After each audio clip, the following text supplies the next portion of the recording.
Student welcome back to my YouTube channel एक topper academy YouTube channel में आपका स्वागत है। उम्मीद करता हूं कि आप सभी अच्छे होंगे। तो आप भी 2024 बोर्ड एग्जाम देने वाले हैं, तो आपके लिए हम वेरी इंपॉर्टेंट 20 बहुविकल्पी प्रश्न आज हम इस वीडियो में डिस्कस करेंगे, जो आपके एग्जाम के लिए 22 फरवरी को आपका एग्जाम है, इसमें ज़रूर पूछा जाएगा। आप इन सारे प्रश्नों को ज़रूर तैयार कर लेना और प्रश्नों को तैयार करने के बाद उनको एक नोट्स बना लेना। नोट्स करने में आपको याद करने में बहुत आसानी होती, क्या याद करने में बहुत ही आसानी होती। और हम आपको ट्रिक बताने वाले हैं, क्या ट्रिक बताने वाले हैं, याद कैसे कर सकते हैं, कैसे याद कर सकते हैं। इस वीडियो में आज हम अच्छे से डिस्कस करेंगे। तो हम इसमें 20 बहुविकल्पी डिस्कस करेंगे। देखते हैं हमारा पहला बहुविकल्पी प्रश्न क्या कहता है। तो अभी तक वीडियो को लाइक नहीं किया तो लाइक कर लो, और चैनल पर नए हो तो चैनल को सब्सक्राइब कर लो।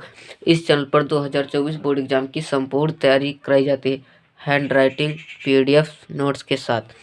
कक्षा 12 हिंदी बहुविकल्पी प्रश्न 22 फरवरी को आपका पेपर है, और परीक्षा में ज़रूर ही पूछा जाएगा आपके बोर्ड एग्जाम में। तो हमारे चैनल को अभी तक सब्सक्राइब नहीं किया तो सब्सक्राइब कर लो, एक टॉपर अकाडमी। तो देखते हैं हमारा पहला प्रश्न क्या कहता है। भारत दुर्दशा रचना है।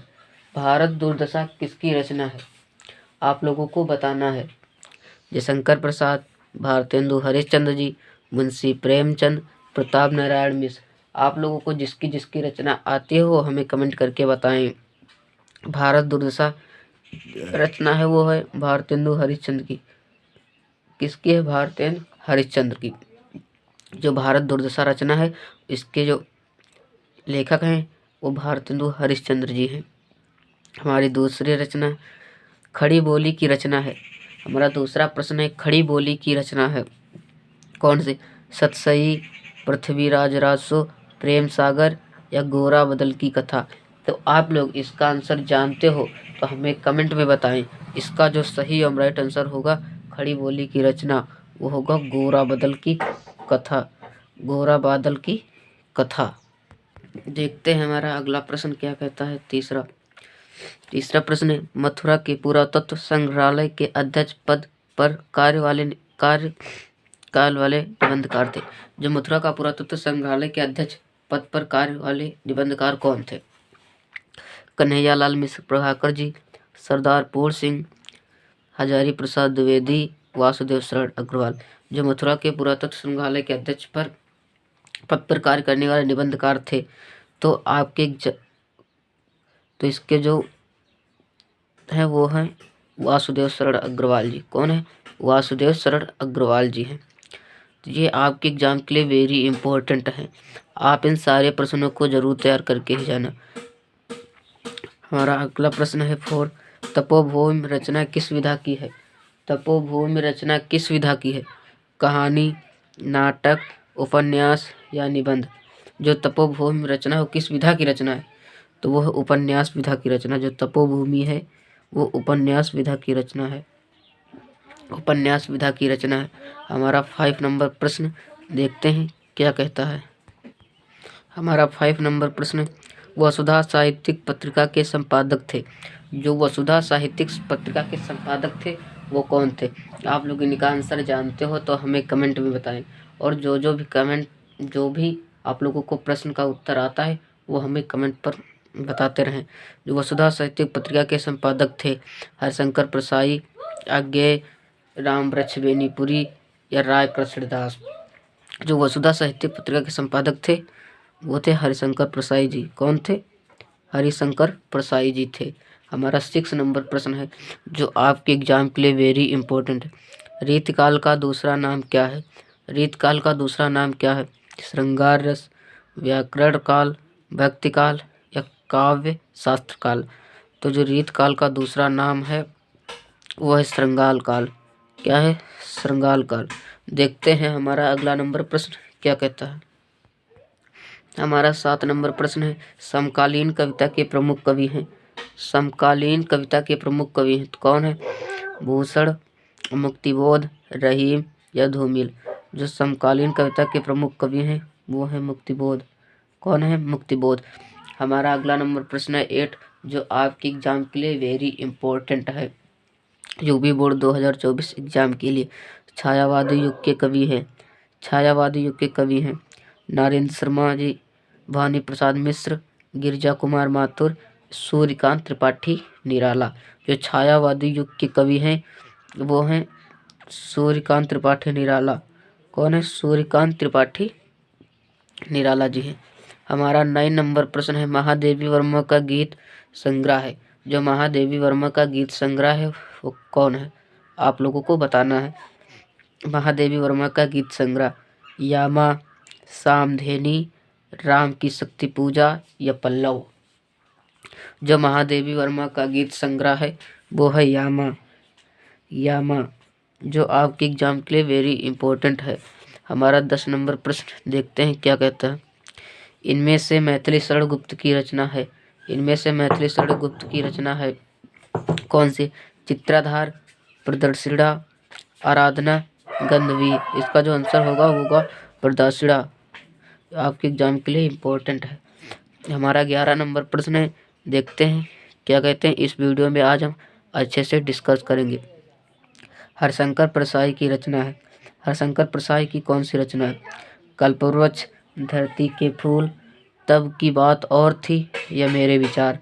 जो हरशंकर परसाई की रचना है वो है तब की बात और थी। क्या? तब की बात और थी। हमारा 12 नंबर प्रश्न है। हमारा 12 नंबर प्रश्न वारिस कहानी संग्रह है। वारिस कहानी संग्रह है किसका है? कन्हैयालाल मिश्र प्रभाकर जी, प्रोफेसर जी सुंदर रेड्डी या मोहन राकेश या अज्ञे। जो वारिस कहानी संग्रह है वो है मोहन राकेश की। किसकी है? वो है मोहन राकेश की। हमारा अगला नंबर प्रश्न है 13, जो आपके एग्जाम के लिए इम्पोर्टेंट है। आप इन सारे प्रश्नों को जरूर तैयार करके ही जाना। आलोचनात्मक कृति कालिदास की ललित योजना है। हरशंकर परसाई, मोहन राकेश, हजारी प्रसाद द्विवेदी या महावीर प्रसाद द्विवेदी। तो आलोचनात्मक कृति कालिदास की ललित योजना है वो है हजारी प्रसाद द्विवेदी की। किसकी है? हजारी प्रसाद द्विवेदी की। देखते हैं हम अगला 14 नंबर प्रश्न क्या कहता है। हमारा 14 नंबर प्रश्न संस्मरण विधा की रचना है। संस्मरण विधा की रचना है दीप जले शंख बजे, बाजे पायलिया के घुंघरू, अरे अरे यायावर रहेगा याद, तब की बात और थी। जो संस्मरण विधा की रचना है वो दीप जले शंख बजे। किसके? दीप जले और शंख बजे। आप लोगों को इसके लेखक हमें कमेंट करके बताना है। इसका लेखक हमें कमेंट करके बताना है। हमारा अगला नंबर प्रश्न है 15। हमारा अगला नंबर प्रश्न है 15, वासुदेव शरण अग्रवाल की रचना है। वासुदेव शरण अग्रवाल की रचना है वो कौन सी रचना है? अंतराल, त्रिशंकु, तट की खोज या वाग्धारा। जो वासुदेव शरण अग्रवाल की रचना है वो है वाग्धारा। क्या है? वाग्धारा। हमारा 16 नंबर प्रश्न है। 16 नंबर प्रश्न है कामायनी में सर्गों की संख्या है। कामायनी में सर्गों की संख्या है। तो कामायनी में कितने सर्गों की संख्या है? 12, 14, 15, 16। जो कामायनी में सर्गों की संख्या है वो है 15। आप इन सारी प्रश्नों को नोट्स बना लो ताकि आपको याद करने में बहुत ही आसानी होगी। हमारा अगला नंबर प्रश्न है 17, वैदेही वनवास के रचयिता हैं। वैदेही वनवास के रचयिता हैं। तो वैदेही वनवास के रचयिता कौन है? मैथिली शरण गुप्त जी, महादेवी वर्मा जी, अयोध्या सिंह उपाध्याय या अज्ञे। जो वैदेही वनवास के रचयिता हैं वो अयोध्या सिंह उपाध्याय हैं। कौन है? अयोध्या सिंह उपाध्याय। ये आपके एग्जाम के लिए वेरी इंपॉर्टेंट प्रश्न है। हमारा अगला नंबर प्रश्न है 18, जो आपके एग्जाम के लिए वेरी इंपॉर्टेंट रहा है और आएगा भी। तीसरा सप्तक का प्रकाशन वर्ष है। जो तीसरा सप्तक का प्रकाशन वर्ष है वो कौन सा वर्ष? 1951, 1978, 1962 या 1987। जो तीसरा सप्तक का प्रकाशन वर्ष है वो 1962 को माना जाता है। तार सप्तक दूसरा होता है और तीसरा सप्तक दूसरा होता है। जो तार सप्तक है वो 1943 ईस्वी में हुआ था।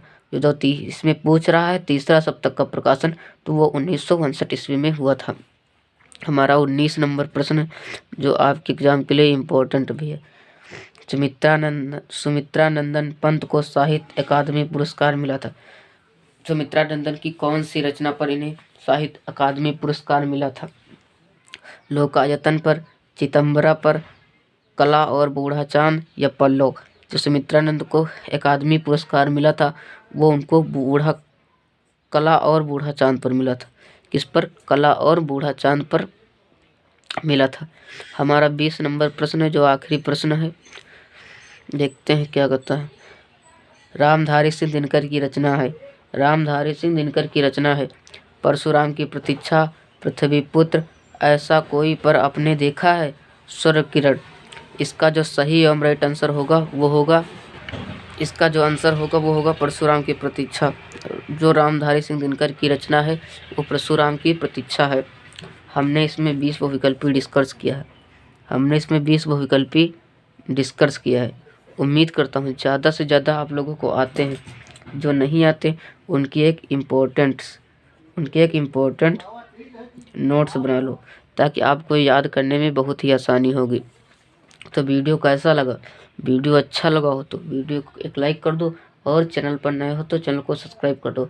और अपने दोस्तों की हेल्प करना चाहते हो तो इस वीडियो को ज़्यादा से ज़्यादा अपने दोस्तों के पास शेयर कर दो। Thank you. जय हिंद, जय भारत, जय वंदे मातरम। मिलते हैं नेक्स्ट वीडियो में। जब तक के लिए